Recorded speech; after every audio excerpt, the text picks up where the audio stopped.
ಅದೇ ಸತೀಶ್ ರೆಡ್ಡಿನ ಬೆಂಗಳೂರಿಗೆ ಶಿಫ್ಟ್ ಮಾಡಿಬಿಟ್ರು ಬೇಕಂತೇಳಿ. ಇಲ್ಲಿದ್ರೆ ಇನ್ನೂ ಗಲಾಟೆಗಳು ಜಾಸ್ತಿ ಆಗ್ಬೋದು ಅಂತೇಳಿ ಅವನ್ನ ಸೇಫ್ ಮಾಡೋದಕ್ಕೆ ಅಂತೇಳಿ ಇಲ್ಲಿಂದ ತಪ್ಪಿಸ್ಬಿಟ್ರು. ಆದರೆ ಭರತ್ ರೆಡ್ಡಿ ಬಂದು ಸಿಗಾಕೊಂಡೆ. ಅವನ ಕುಡಿದ ಅಮಲಲು ಗಾಂಜಾನು ಇನ್ನೊಂದು ಗೊತ್ತಾಗ್ಲಿಲ್ಲ. ಅಲ್ಲಿ ಮೀಡಿಯಾದಲ್ಲಿ ಮಾತಾಡ್ತಾ ಜನಾರ್ದನ್ ರೆಡ್ಡಿ ಮನೆ ಸುಟ್ಟು ಬಿಡ್ತೀನಿ, ನಾನು ಬಳ್ಳಾರಿ ಭಸ್ಮ ಮಾಡಿಬಿಡ್ತೀನಿ, ನಾನು ತಾಳ್ಮೆ ಕಳ್ಕೊಂಡ್ಬಿಟ್ರೆ, ಮತ್ತು ಜನಾರ್ದನ್ ರೆಡ್ಡಿನ ಸಾಯಿಸ್ಲಿಕ್ಕೆ 1000 ಮಾರ್ಗಗಳಿದೆ ನನ್ನ ಹತ್ರ. ಇವೆಲ್ಲ ಏನು ಆ ಗಾಂಜಾನು ಕುಡಿದ ಅಮಲಲ್ಲಿ ಮಾತಾಡ್ಬಿಟ್ಟ.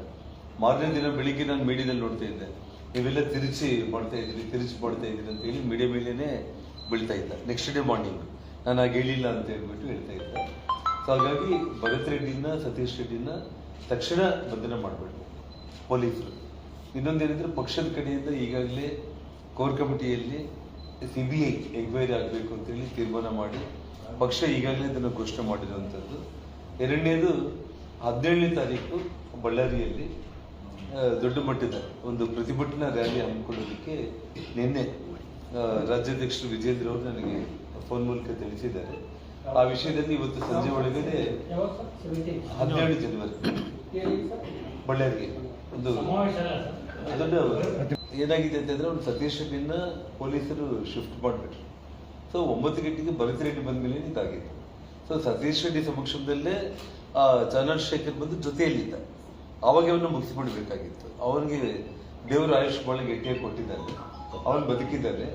ಸೊ ಭರತ್ ಜೊತೆ ಬಂದಿರುವಂತ ರಾಜಶೇಖರ್ ರೆಡ್ಡಿನ ಇವರು ಕೊಲೆ ಮಾಡ್ತಿದ್ರು. ತಾವೇ ನೋಡಿದ್ದೀರಿ, ಗನ್ಮ್ಯಾನ್ಗೆ ಆ ಹುಡುಗನಿಗೆ ಮಧ್ಯದಲ್ಲಿ ಯಾರು ಕೂಡ ಇಲ್ಲ. ಮತ್ತೆ ಆ ಹುಡುಗ ತಿರುಗಿ ವಾಪಸ್ ಓಡೋಗ್ತಾ ಇದ್ದಾನೆ, ಅಂದ್ರೆ ತಪ್ಪಿಸ್ಕೊಂಡು ಪೊಲೀಸ್ ಲಾಠಿ ಗಲಾಟೆಗಳೆಲ್ಲ ಅವನೇ ಓಡೋಗ್ತಾ ಇದ್ದಾನೆ.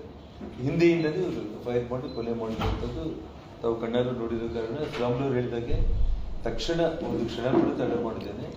ಭರತ್ ರೆಡ್ಡಿ ಇರುವಂತ ಅವ್ರ ಸಮಕ್ಷಮದಲ್ಲೇ ಇದು ನೇರವಾಗಿ ಕೊಲೆನೇ ಆಗಿರುವಂಥದ್ದು. ಇದರಲ್ಲಿ ಎರಡನೇ ಮಾತು.